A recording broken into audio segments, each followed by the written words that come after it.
Hello and welcome to a new Lakers Theory podcast. I am Shane Jackson. Join with me, as always, is my guy, Austin Case. We're recording this on February 7th, 2021 on Super Bowl Sunday. And I think this is going to be our best show yet. We got a jam-packed episode. Quick rundown is we're going to obviously briefly recap what the hell happened this week because it's been a whole week since we recorded. Lakers went 3-0 over that span. We're going to get into Austin, who believes that there's something off with the Lakers. And because it is Super Bowl Sunday, I'm going to counter that with the reason why I think the Chiefs have a lot of similarities to the Lakers. And then we're going to talk about any other things that stood out this week and preview the upcoming week as well. But let's start, because it is Super Bowl Sunday, recording this Sunday afternoon, so a couple hours before the Super Bowl. Let's start with that. Obviously, the people who are going to be listening to this show are going to be listening the day after, so they know the result of this show, or of the Super Bowl. But we're going to pretend like that's not true. So, Austin, tell me what your plans are for Super Bowl Sunday and what you think is going to happen. We really don't have any plans. We're not going anywhere. I honestly haven't made it up in my mind if I even want to watch the Super Bowl, to be honest. I'm going to go on a crazy limb here and say the Chiefs probably win this. Mm-hmm. It just seems like that's how things play out nowadays. But hopefully it's a good game. I haven't decided if obviously I don't know if I want to watch it, but it seems like the Super Bowls are always good games, especially last year's Super Bowl. But we'll just see what happens. Yeah, we haven't had a blowout in a while since I think the Broncos-Seahawks Super Bowl, and I feel like this could be that. I hope not. I hope it's, Patrick Mahomes versus Tom Brady. That should be awesome, but I have a feeling that the Chiefs are going to roll because they have been the favorite all year, and in a lot of ways they compare to the Lakers, and I will get into that later. But I think the Chiefs will win. The Lakers will win in a few months. We are Lakers fans from Kansas. We don't actually care about the Chiefs. You can see the Ravens football behind me. So I am rooting against the Chiefs. I actually have money on the Bucks from September. A pretty good number fell, and I bet on the Bucks to win the Super Bowl. Probably like most people did, actually. Bucks and Chiefs are pretty popular Super Bowl bets. I wanted to make sure we have an idea. So if you're listening to this, and the Bucks won, just ignore everything we just said. But I would guess, because the Chiefs have always seemed to win now with Patrick Mahomes. I think they're 25-1 in his last 26 starts. I tend to think that that's going to continue. Hopefully everybody's socially distanced during the Super Bowl parties, because that's what I plan to do. Let's briefly recap the Lakers week. They did go 3-0 in case you're listening to this, and this is the only way you get the Lakers results. I like to recap what the hell happened. I'm not foolish enough to believe that's actually true, but you never know. On Monday, the Lakers won 107-99 at Atlanta. Then the 114-93 home win over Denver in their first home game since that long road trip. That was on Thursday. And then last night, Saturday night, 135-1, was it 29?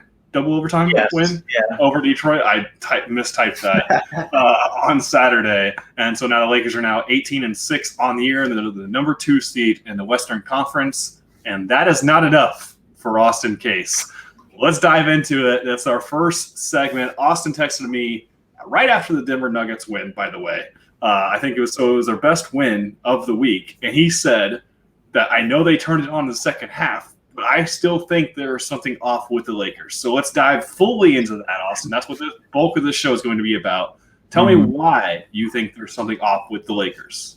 So after I sent that, I really thought about it, and maybe it's just that I've been watching every game, which I haven't necessarily done in the past. So I'm just seeing every little thing, every mistake. It just stands out to me. But I don't know, man.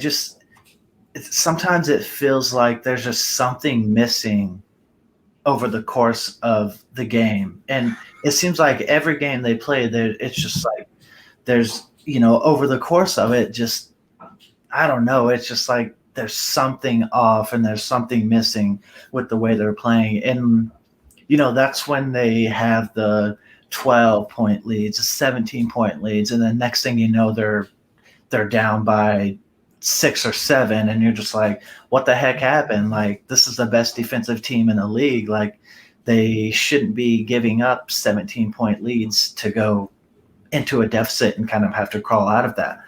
So just from that standpoint, it seems like there's something in there that's missing or just isn't clicking. And so that's really where that comment came from. And like, I said that knowing that they were the best defensive team in the league, as well as one of the best offensive teams in the league. So like, saying it doesn't really make sense, but just from my viewpoint, just watching them, throughout a game and over multiple games, it just seems like at certain points something just isn't right. So I think there are some true statements behind your argument, right? Like, the Lakers are not, at their final gear, like all the time. And there are a lot of things for the reasoning behind it, that we've talked about all year. 80, not playing much at the 5. Frank Vogel, tinkering with lineups. And then just the short offseason, knowing that, hey, you have to reach your peak in the postseason or close to it. So all these things are somewhat true reasons for your argument. But I just think it's crazy because they are 18-6. If you compare that to last year, that they were 21-3 through the first 24 games. So not that far off from where they were last year. And I know we made the argument before the season that they are a better team. But if you really go and look at those games, the 19-point collapse to Golden State, I think maybe the image of this team is different just by that game, or the 15-point collapse to Portland, or Tobias Harris not hitting the game winner if the Lakers made that stupid run in the fourth quarter to take the lead in that 76ers game. If he doesn't do that, and then what about the season opener? Season opener when they were basically drunk against the Clippers, right? And those are just 4 games, and you can do this for any team, obviously. But I think if the Lakers won 1 or 2 of those, maybe the entire broad view of this team is different, just by them being maybe a win or 2 better, which probably isn't fair. Yeah. I wanted to ask specifically what stood out to you, or what makes you think that? Is it just the runs, or is there something specific that you've noticed as a trend for why you think there's something off? Honestly, it's just the trend of them kind of giving up these big leads. Like either they have a big lead and it just disappears where they go into a deficit and where they start to lose games, or it's just like, against the Sixers, where they kind of just they dug themselves this hole and they had to fight and fight and fight. And it came down to Tobias Harris just hitting a good shot like that. But it's for me, it doesn't make sense that for them to be the best defensive team in the league, they would, get in these big holes or just kind of collapse defensively over the course of a game once they have a good lead. So that's kind of that's where it stands for me, and that's kind of where the comment comes from. Yeah. And I want to say, I don't think you're alone. I think there is a fraction or a large fraction of the Lakers fans on Twitter and social media, whatever it is, that thinks there's something off with this team constantly. And part of it is maybe the expectation for this team, because they did improve their roster going into this year. You just expected better results immediately, right? But the reason why I don't think that, I mean, there's obviously concerns about this team, and you like to point them out, over these podcasts over the course of the season. But the reason why I don't have that same mindset is because I like to think about the peaks of this team. The second half against Denver this week, when the Lakers just decided, hey, we're going to play defense, and there's nothing you can do about it because you can't score on us. That's in them. The win over the Mavericks on Christmas Day, that was one of our favorite wins of the year so far, I would say so, and one of our better shows. They've also beaten the Bucks and Celtics in that same week or same road trip. And then, again, the Harris game winner. Like that easily could have been a win for the Lakers. And then, you just go through the stats. I mean, the Lakers are number one in defensive net rating, number one in points per possession allowed compared to the mark of third last year when we were giddy about this defense saying, hey, defense is going to carry over a night-to-night basis, and there's nothing they can do about it. Like, this is the identity of the team, and their defense is better than that last year, better than last year's group. And I thought that was one of the concerns we had going into this year. That's why I'm more optimistic than maybe I was a few months ago, because I think they are improved defensively. I think the broadcast said against the Pistons game that they were second in block rating or blocks, I guess, as of Saturday night. Interior presence, defensive presence has been our concern for the past few weeks, and they are still ranked really high. Then you get into their offense where they're number 7 in offensive rating. And I think it shows that there's room for improvement with this team, but they're still really good in transition. They still get out with their speed and athleticism. Half-court offense isn't always the best, but it's still a top 10 half-court offense, and when you look at all the metrics. And then my final trump card is LeBron James, because he is somehow, as he admitted just a few days ago, better than he was last year when he had an argument for the MVP, when he ended the year by saying he wants his damn respect while holding 2 trophies. He's somehow better than that on a short off season, and it's because he's better as a three-point shooter. He's got career highs in attempts, makes, and shooting percentage, and it just completes his overall game. And when the best player in the sport got to 36 years old and still got better, like I don't care what happens throughout the regular season. I know he's going to be at his best in the postseason, but right now he's really good. And honestly, our concern right now is AD, who's the 27-year-old or whatever, right? And so that's what makes me just think there's so much room for improvement with this team, while also this team being the best team in the league. It's crazy. I mean, Vegas isn't going to go down on the odds here for the Lakers. I mean, they're going to be the favorite all year. So I just think Lakers fans are spoiled, and they're expecting perfection in a sport that isn't perfect. And so that would be my main argument for you thinking there's something off with the team.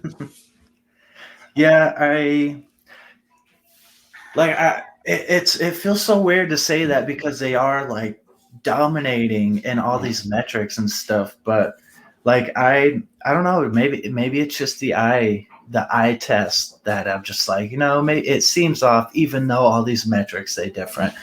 But another thing I'm wondering about is, like, they are way younger than they were last year. So maybe that has a lot to do with it, since, like, someone like Rondo, he's not going to have maybe those mental errors that you kind of see with Schroeder and THT even, and sometimes Caruso. But I kind of thought about that too, where we didn't have a lot of those kind of in between, kind of just those when the runs start to happen, like it might be escalated a little bit just because they don't have as much veterans on the team that can just say, like, hey, calm down, like, let's just do this one possession at a time, stuff like that. So I kind of thought about that too, where, like, I see it where, like, THT will kind of get a little sloppy, and just there's some sloppiness over the course of the game that it's kind of in that point where things kind of go downhill for them a little bit. So that's another thing that kind of stands out to me a little. And I think you see the youth is a good point. I think that shows up in the Pistons game when they couldn't take care of the rock last night, right? I mean, there was a lot of turnovers by the Lakers, and I think that's why it was the game, because they kept having these turnovers. LeBron was guilty of it as much as anybody. I think he had 7 himself. But I think that youth shows up in that way, or the youth shows up maybe in the first home game back from a long road trip when the team doesn't seem as energized. But in the biggest games of the year, I mean, LeBron has outplayed all these other supposed MVP favorites. And so and it's just his consistent presence that gives the baseline of what I think is reason to believe in this team that they're still going to win it all this year. When you also look at it from outside of LeBron. Like there's so much other room for growth in everybody else and in this team figuring out the way they are that I'm just very optimistic in this team. And I'm not even like, I don't think there's as much of a concern as you do. But what is that the last of what you wanted to say about something about this team? Yeah. Okay. Yeah. That was it. So you mentioned the eye test part, and this is where it comes into why I compare the Lakers to the Chiefs, because in your mind, from the eye test, they just are underwhelming, right? Like they are underperforming based off preseason expectations, which I think is the argument against the Chiefs all year, right? So like the Chiefs, the Lakers are underperforming so far this season. And I actually want to call the Pistons the Las Vegas Raiders for this purpose of this, metaphor here, because the Pistons seem to have the Lakers number no matter who's on their team. They beat them the first time, and then the second time they pushed them to double overtime. It's just crazy. But I think with the Chiefs, we were always like, can they turn it on? Even though they're not winning by pretty fashion or convincing fashion against all these inferior teams, can they just turn it on in the playoffs? And they did, obviously.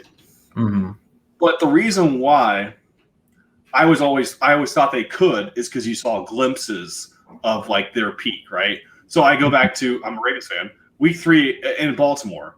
Patrick Mahomes played out of his damn mind, and the Chiefs just ran over the Ravens. I mean, go look at all the numbers. Like that was his best game of the year. That was the Chiefs' best offensive performance probably all season.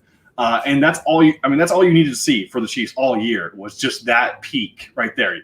And it gave you confidence no matter what going into the postseason that they could find that gear, and they didn't need to against anybody else. And so I compare that a lot to the Lakers. Like we've seen that gear already. Christmas Day against the Mavericks, I'll keep pointing to, but the second half defensive effort against Denver, I think really shows it. And then you just see all these other ways they beat these contending teams. So I think, honestly, we've been talking about this with, in my group chat with a lot of my Chiefs, fellow Chiefs fans, like they're Chiefs fans, I'm not, but they feel entitled to a sense. And I think the Lakers fans do as well. And I think it's just we have these unreasonable expectations because they did just win a title that they have to just be clearly the best. And I think we forget in sports, so much in basketball, especially like, shots could just fall or not, and it changes the entire game. And you don't want to peak, right now. You want to peak towards the postseason, like, the Chiefs are peaking in the postseason. So I don't know. It's my way of saying I think the Lakers are fine because in a lot of ways they are being viewed as similarly to the Chiefs in the fact that they are just underperforming, underwhelming, and I think it's not going to matter. There's going to be – so Patrick Mahomes and LeBron are the comparison, right? Patrick Mahomes didn't win the MVP, and at the end of the day, it's not going to matter because we're 5 hours away from him holding the Lombardi Trophy and the Super Bowl MVP trophy, and it doesn't matter that he wasn't the MVP. In 5 months, LeBron James is going to be doing the same thing. He's going to win the Finals MVP and the NBA championship, and it's not going to matter that we gave the MVP to Embiid or Jokic or whoever the hell they're going to end up giving it to. It's not going to matter at the end. And then I actually compared AD to Kelsey because I think he's just, for his position, he's just so much of a mismatch. And then I compared Schroeder to Hill because he's wicked fast. So I'm just saying that in a lot of ways, if you're a Lakers fan who's listening to this on Monday night, be reassured because the Chiefs just won the Super Bowl, I'm guessing correctly here. And then that's what's going to happen with the Lakers. So that's why that was my big way of saying that this is a metaphor of them being the same team. So, and at the end of the day, they both have the best player in the sport, right? Patrick Mahomes and LeBron James. So, yeah.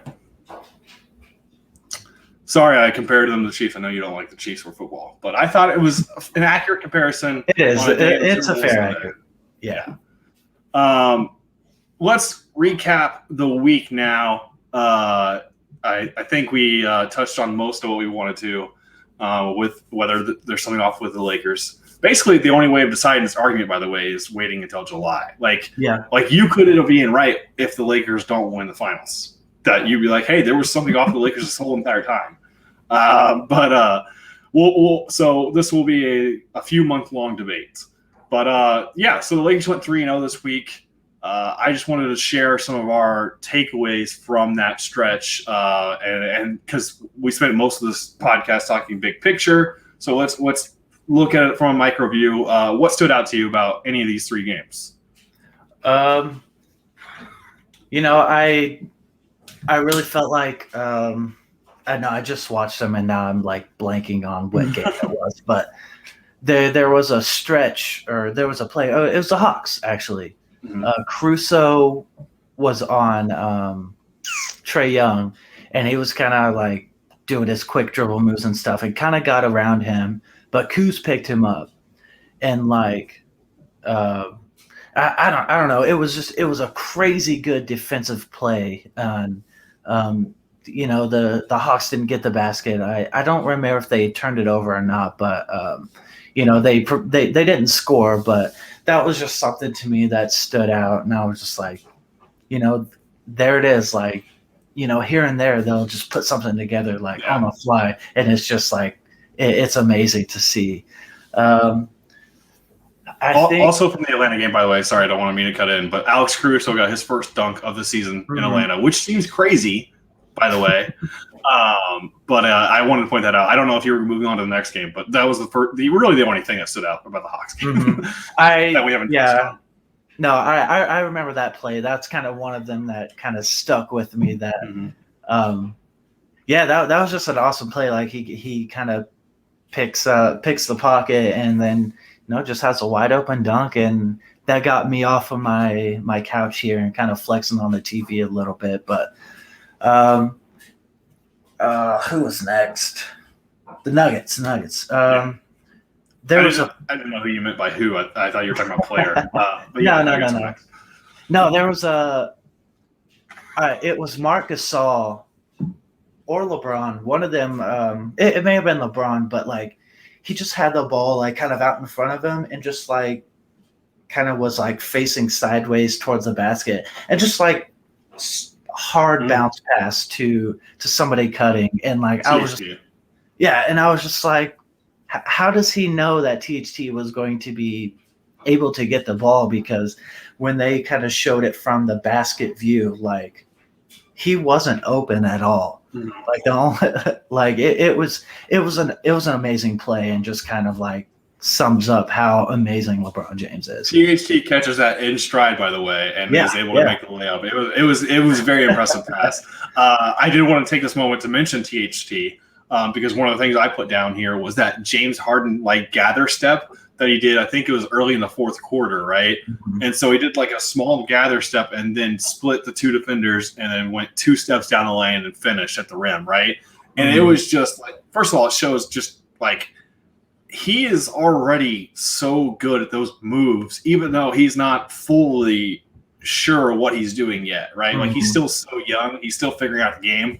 But like that was just a subtle like move that we see like real pros make. And I don't think people really understand what he did in that moment. He's also really good at these reverse layups. And so there's still like things obviously he needs to work on, but I think, especially in that Nuggets game, like you saw so many moments from him that was like, he deserves a bigger role on this team. And I think he's getting it. So something off track with THT, I feel like he really sells himself short a little bit because he does all these like really good reverse layups and like kind of avoids the contact a little bit. Whereas I feel like he could be strong enough where if he just goes up and, gets the contact and can convert these buckets, that he would get sent to the line a lot.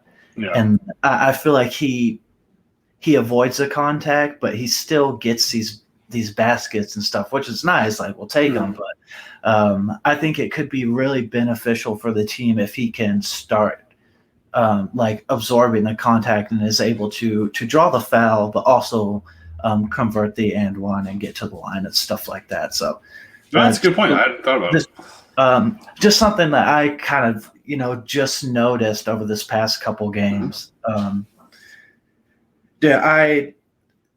the Hawks game, and I was not the Hawks, the Pistons. Nuggets, right? The Pistons. Are we still on the Nuggets or? I was going to last night's game. Okay, well, okay. First of all, yeah, I got a couple things left. So that Nuggets game. So Frank Vogel I think it was late in the third quarter when Jokic got foul trouble. Right, he went with that THT, Kuzma, LeBron, AD, and Trez lineup, and I thought that was. I think someone noted that it was only the third time all season he had done that lineup, and I think you just saw like the length of that team defensively and how it caused problems. But they were still athletic enough to get in transition, and that's really when they got things going offensively as well. So I thought that was a good lineup to throw out there.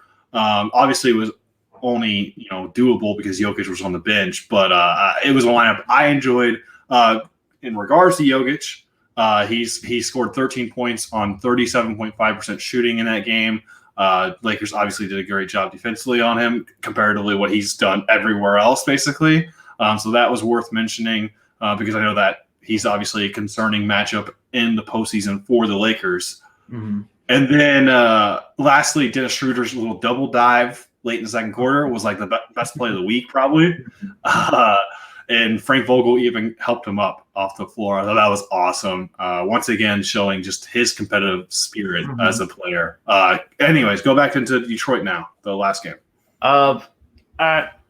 Man, I don't know. Like, I was so annoyed that whole game, and maybe it was just like my expectations that one of the best teams in the NBA is playing the worst team. And so but I know I kind of mentioned it to you before we started recording, but they're closing out the fourth quarter. Like the Lakers were on they hadn't scored in like four minutes, I think it was. Yeah, it was final 4 minutes regulation. But they're always aggressive there at the end, especially in these close games where one or two buckets can be the difference. They're always attacking the basket. And like there were a few plays there where there was just so much contact, and like even the players were just like, how is this not, how am I not shooting free throws? And then on the other end, identical plays that's sending Detroit to the line. And so I was super annoyed at that. And naturally I'm yelling at the TV and, but even in the first overtime, I could be wrong, but I don't think the Lakers shot a free throw in that first overtime at all, or even was able to draw a foul, at least when they're attacking and stuff like that. But man, I don't know. It seemed like they weren't allowed to close this game out how they play. They're just a tough defensive team because they're the best defensive team in the league. But it seems like in that game, it was like, even though they are the best defensive team in the league, they are allowing, this Detroit team to get to the basket and draw fouls on them. And I felt like it wasn't, I don't want to say unfair, but it just seemed like the calls weren't consistent. There we go. That's probably the best way to say it. It wasn't consistently called. And, at the end of the day, the Lakers got the win and they were able to overcome that. But just for my heart health, I would really love to see some consistency in the foul calls, especially late in the game like that. Yeah, I mean, I went into that game. So I watched the condensed version this morning, actually. So I knew that they ended up winning, but it took 2 overtimes to do so. So I went into that game kind of with low expectations. And then I was actually pleasantly surprised that I was kind of pleased with how the Lakers played for the most part, because they were up 17 late in the third quarter. And so theoretically, they were in a position where they could just put it away against an inferior team. I think, it ended up being a lot closer than it should have been because they did have that scoring drought. So it was 4 minutes regulation and 2 minutes into the first overtime, I believe. And yeah, I think that just amplified that game down the stretch. So I wasn't as concerned. Maybe if they had a bigger lead early in the fourth quarter, it doesn't get that close down the stretch. And it honestly, like a few of those shots late in the game, I thought were going down, and it wouldn't even win to overtime. So it was just kind of weird in a way that I actually wasn't too disappointed with the game. I mean, we say it all the time, but there was no reason for the Lakers to care about that game. And at least they pulled it out. I know the Pistons were shorthanded, but at least the Lakers found a way to win. Yeah. Anything from that game that stood out? I can't think of anything. Like everything was like blocked out just from like my frustrations there late into it. I think LeBron at one point did this move where he like hesitated at the top of the key and then got his defender coming up and he went and slammed it. And he did that also against Denver. And I think that's just an element to his game that is improved because of his 3-point shooting has improved. Like as soon as he hesitates up towards the top of the key, like you have to rush up there. And then when he gets downhill, there's no stopping him. So I don't know. He's done that a couple times in the last couple games, and it was something that stood out to me.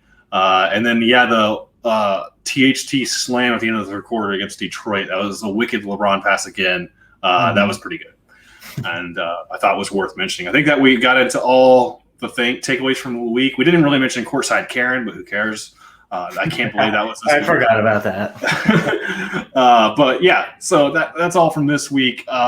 Lakers have 4 games coming up next week, or this upcoming week, I guess. So they'll have OKC. You're probably listening to this on Monday. They'll have OKC tonight.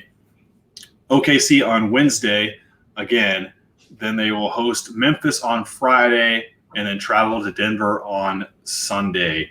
Another busy week for me, so I'm guessing we will not record until Sunday night after the Denver game again, which will probably work out because we can just recap this week's schedule. Here in a few weeks, my schedule will probably be lighter once the high school sports winter basketball season ends. And then we'll probably be able to do more than one show per week. But this has seemed to work out so far.